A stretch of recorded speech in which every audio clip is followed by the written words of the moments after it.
Hello everyone, welcome back to the channel. My name is Courtney, also known as She Travelled the World, and welcome to today's video. So today's video is a Q&A. The last time I did a Q&A was 2019 in April, so nearly 2 years ago. So I thought it was time to do an updated one about travel and life, and I asked you guys to ask me some questions on Instagram, and we're just going to go through them and read them all. So if you see me looking down, I'm just looking at my phone, but the first question is, do you take your own pics during solo trips? If you do, what equipment do you use? Yes, I do. I take all my photos by myself. I always travel by myself and I am too awkward to ask someone to take photos of me, so I use my tripod. It's the Manfrotto Compact Action. My camera is the Olympus OMD EM10. I'm filming on a Canon M50, but I don't bring that when I'm traveling. This is just for videos. I'll leave a link to a blog post in the description about all the camera gear that I use and what I bring when I'm traveling, just to make it a bit easier, and you guys can always refer back to that. The next question is, do you enjoy dining in a restaurant alone? I'm very 50-50 with this because I'm such a big extrovert and I love going out with friends and having like family style dinners with some wine, and I just think that's so much fun, especially if you don't really know people and you just get a bit drunk and then you just like become best friends.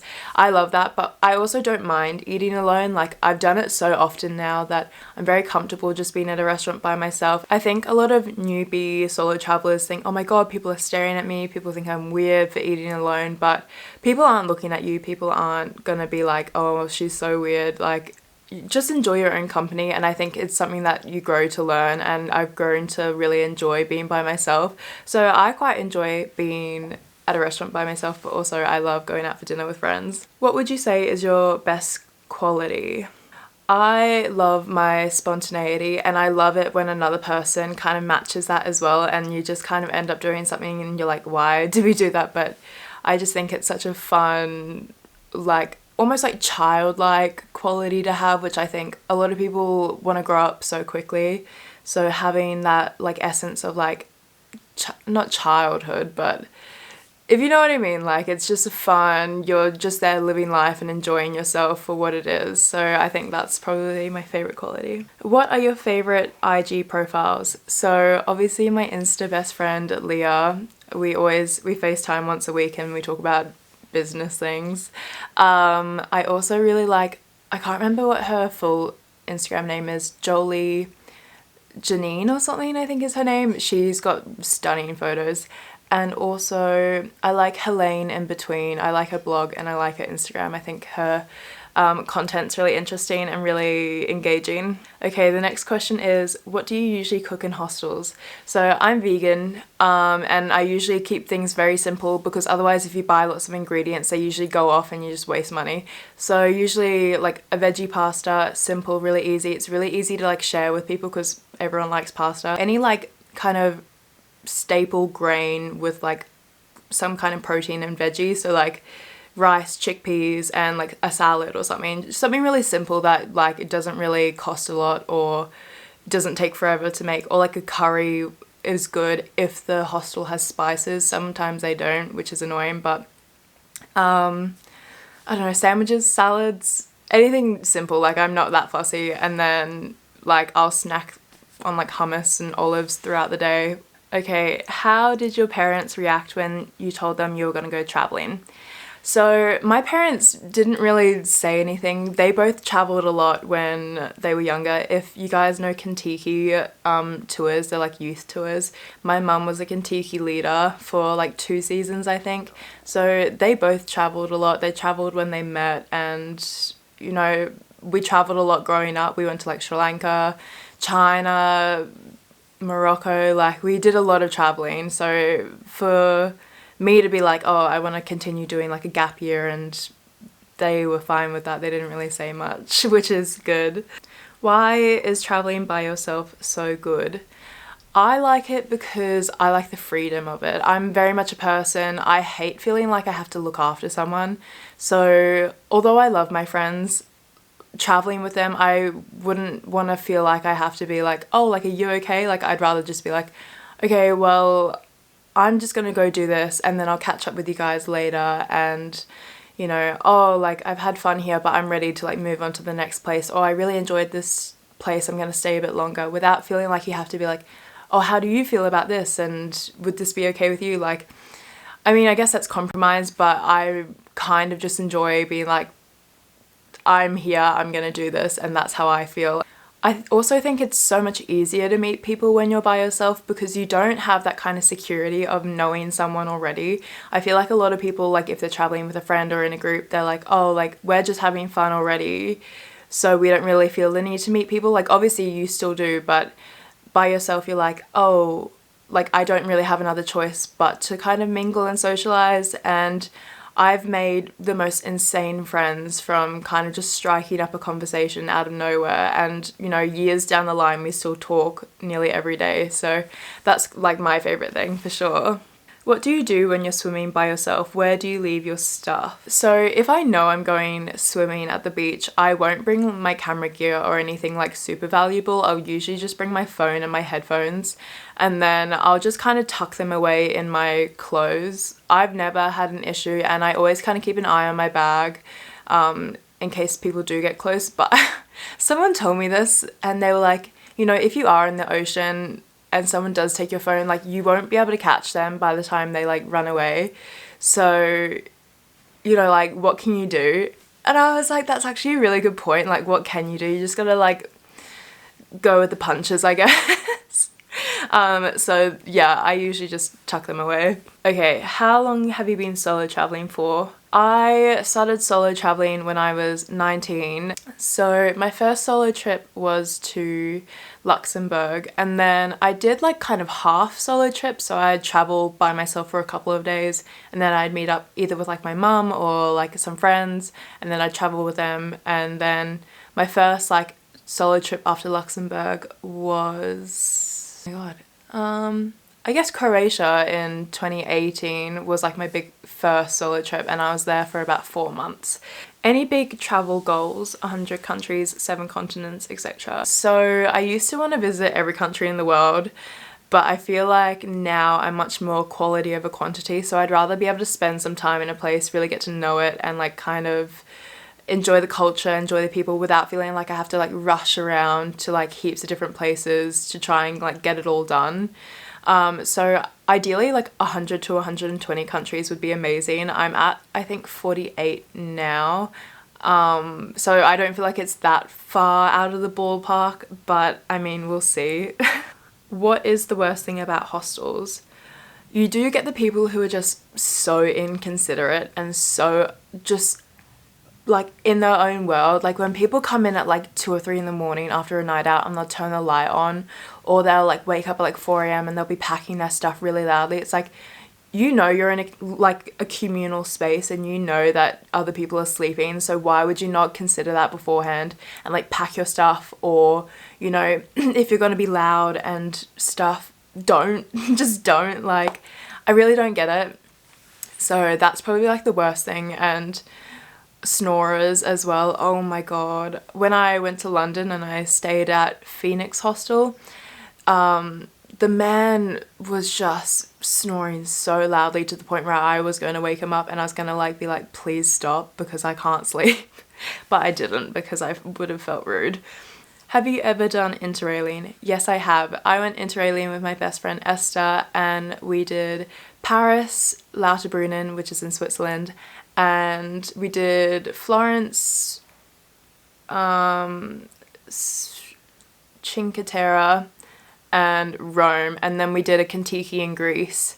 But it was so much fun. I loved interrailing. It's like a really easy, simple way to get around Europe, but I do think it is very expensive for what it is. I think you could probably do it cheaper either by buses, or if you just book the trains yourself, I feel like you could do it cheaper. But I did have a really fun time, so if you do want to do it, I highly recommend.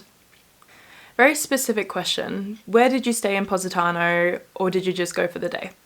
So my friend Leah and I, we went to Positano and we spent 3 nights in Briquette Hostel. It's the only hostel in Positano, and I think we were paying like £30 a night, or like $50 US. It was okay, like it was fine. I think we went in late August, No, we didn't. We went in early September, so it wasn't like very, very busy, and I imagine it's probably a lot busier in like July and August. But it was nice. We actually ended up stealing a couple of their Turkish towels that we were meant to give back, but I really like that Turkish towel, so thank you very much to that hostel. What I will say is myself and one Aussie boy ended up getting bites. I don't know if they were bedbug bites because no one else got them, but I got like really weird bites on me while I was staying there, so that's just like something to take into mind. You haven't had a boyfriend since your last one that you mentioned in your posts. Correct. So James and I dated for like 8 months, I think, when I was 19, so nearly 4 years ago. And like, he was a sweet boy, like, and he's in a long-term relationship, so I'm happy for him, but he was a very different personality type to me. And he really wanted to like kind of settle down, think about getting a mortgage, because I was 19 and he was 25, and we were just at very different points in our lives. And if you can't tell, like, I'm very much like a free spirit. I want to be able to be free and go around and do whatever, and he just wasn't that kind of person. So we broke up, and then I've just not had a boyfriend since because I like my independence and I like being single. Where do you get your jewelry? So these earrings, they're from Hey Harper. They're really nice. They're a bit heavy, but I do really like them. So this ring, get it to focus please. This ring is from Local Eclectic, and I got it as a Christmas present. It's really pretty blue colour. This one, I'm trying not to like. These two middle ones are from Luster and Love, and you can use the code Courtney20 for 20% off. They're so pretty. And then this snake one is from Boho Moon. Oh my god, please focus. There we go. And then my necklace is just a little like pendant from ASOS. Recommendations for my first ever solo trip. I would recommend places like Scandinavia. I've been to Sweden, Finland and Denmark, and they're all beautiful. They are pretty expensive, so if you're looking for something a bit cheaper, I really like Barcelona. I think it's a really fun city, but I feel like people are very 50-50 about Barcelona. I think Croatia is a really nice place to visit, and it's very fun and it's very social and you will meet a lot of people. I think Hungary, like Budapest, is amazing. You guys know I love Budapest, so I will always recommend it. And it is on the list for like one of the safest cities for female travelers, so that's good. Where else would I recommend? Estonia, I highly recommend. Estonia is very underrated, and I think it's such a beautiful country, so I highly recommend Estonia as well, and it's super cheap, as well as like Latvia and Lithuania. So those are probably like what I would recommend. First place you want to go after lockdown. I will go anywhere that's open. I'd really like to go to Central America. If not, Portugal would be amazing, or Turkey would be amazing. How do you become more confident having photos taken alone? Any tips? I'm like pretty confident, but sometimes if there's like a lot of people around and they're all staring, then I do get a bit like self-conscious. But you have to think, who out of this crowd am I ever gonna see again? Like, they're gonna make those judgments about you, but who cares? Like, just do you, have fun. Those photos are forever, and you're gonna remember that moment and be like, that's a beautiful photo, I'm so glad I took that. I always say to myself, like, you'll kick yourself if you don't take these photos, so just do it, and then who cares about them? Like, you'll never see them again. I also like taking photos at sunrise because there's no one around, so you have that freedom to be like, you know, take your time and enjoy yourself and not feel like people are staring at you while you're taking photos. Where have you been in Germany and what was your favourite? I've not actually travelled Germany that much. I've only been to Hamburg and Berlin, and I remember I went to Hamburg, and this is when I was 18, and we went to the red light district and we hung out with these German guys who were from the south, and they started feeding us these shots, and they're like bright blue, like mint flavoured, and apparently it's a really common thing in Germany, and it made me so sick. I had about 7 or 8 of them, and oh yeah, but I do really like Berlin and Hamburg, and I would like to go back when it's sunnier because I went at the end of October. How do you decide how many and which clothes you take? So I usually always pack some staples, like some black shorts and like some nude or beige or white clothing that can like pair with a lot of things, and then I'll bring some like nice flowy skirts and stuff that will work well for photos. And then I'm a sucker for like bandeau tops and off the shoulder tops. I just think they're so cute and they're comfortable and they're easy to wear, and you can just wear them out casually and like lounge in them, and you don't look like overdressed, and I just love them. I'll leave a blog post to my favorite clothing shops in the description. But yeah, anything like comfortable and casual, and they fold up really really small as well. Tips for the first time in a hostel alone. Say yes to everything. Even if you don't want to go, say yes, because it's an opportunity to like firstly practice like, you know, being fully alone and like meeting people for the first time, but also it's a chance for you to, you know, learn something about that person or have a good story to tell. And, you know, if you say no, what are you going to do then? Do like sit in your bed by yourself? No.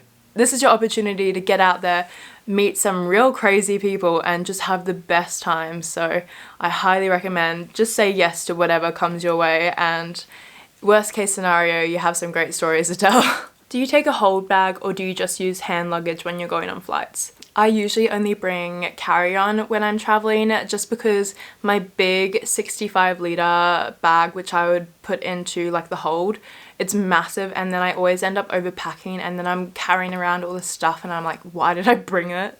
So with a carry-on, I'm like confined to that small size. I think it's about 40 litres, and especially in summer it's fine because you can cram a lot of clothes in and like roll them up really small, so it works fine anyway, and then you don't have to pay for the extra baggage. But if I am going on like a big trip, like when I went to Nepal and Morocco and stuff, I'll bring my big bag so I can, you know, pack shoes and extra stuff like that I would need. Okay, we'll do one more question. Which country or place is at the top of your bucket list right now? I go through like waves of obsessions because I'll like look through Pinterest and I'll read someone's blog. I'm like, oh, that looks amazing. At the moment, it's probably like Nicaragua. I don't know why. I was like, well, because I was looking at Costa Rica and then I was like, oh, Nicaragua is like right next to it. And so I was looking at blogs and I was like, this looks stunning. And I'm a sucker for places that like aren't as like touristy. Like Costa Rica, everyone goes there and I'm sure it's stunning, but Nicaragua is like right next door and it looks just as stunning, but not many people go to it, so I'm like curious to see what it would be like. So that's probably like my top. Other than that, it would be like not Morocco, Mongolia has been the top of my bucket list since I was about 15. Couldn't tell you why. Don't know much about Mongolia, but I just think it's so interesting.